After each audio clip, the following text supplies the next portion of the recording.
In this very short video, I just want to walk you through this sample essay I provided for you and show you how you can see how it uses that Ciceronian oration organizational pattern. And it uses it pretty straightforwardly, right? His first paragraph right here, that is exordium. Gets our attention, gets us emotionally invested in the topic. There are other ways you could have done it, but this way is pretty effective, right? It's personal, it speaks to his audience. This next paragraph begins the narratio, the narration section, where he starts introducing the problem and educates the readers on the issue, right? Gets them up to speed on the issue. And that actually goes from paragraph 2 to paragraph 3, where he starts talking about the debate, and even to paragraph 4, where he continues to talk about the potential solutions that have been offered. All of that is part of the history of the issue, right? The background of the issue and who has argued what.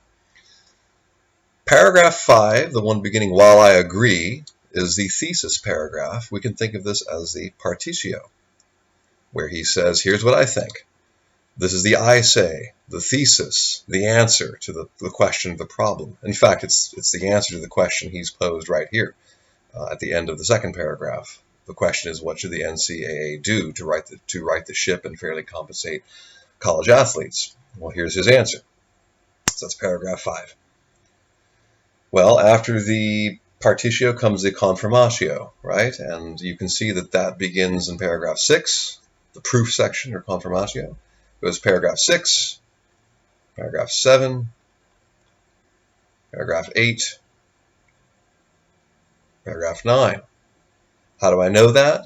Well, if I look at the topic sentences of each of these paragraphs, it's pretty clear that these paragraphs are the paragraphs that he is talking about the benefits of the Olympic model for paying athletes. That tells me in the topic sentences what he's up to, starting here, right? He's starts talking about the Olympic model here. We see that in the topic sentence of this paragraph. The next paragraph, we can see he's talking about the Olympic model, which is his thesis, talking about why it would fairly and effectively act in the best interests of the various parties involved. Then he says, in addition to this, right, there are other benefits as well. That tells us, the in addition tells us he's continuing to talk about the idea from the previous paragraph. And here he says, perhaps the most important benefit of the Olympic model is blah, blah, blah. With this little phrase here signaling to us he's continuing to talk about the benefits of the Olympic model and that he thinks this is the most important benefit. So that's the confirmatio.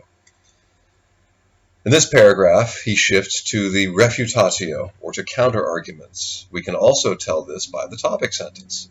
Like any proposed solution to a problem, the Olympic model has its own hurdles or obstacles to overcome.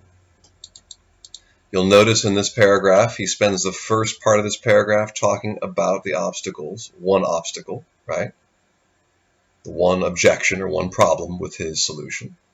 And then the second half of the paragraph, starting with however, right there.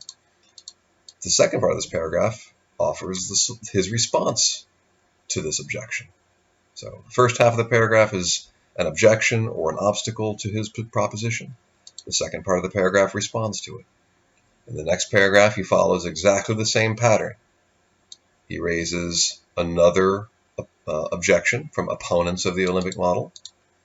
He spends the first half of the paragraph talking about it, that objection.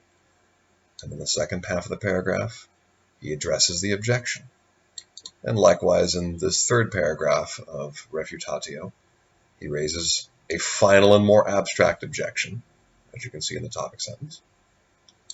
He spends the first half of this paragraph laying that out, right? And then he responds to it starting about here, which he marks with, once again, however, right here.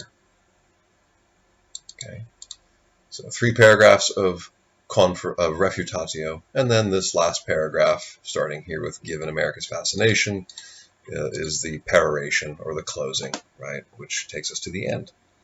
So note, this writer uses the 6-part outline straight through.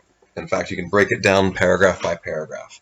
If you decide the 6-part outline is what you want to go with or you want to adapt it, keep in mind that you can do this very nicely by thinking at the paragraph level and breaking your organization into a certain number of paragraphs for each of the 6 sections.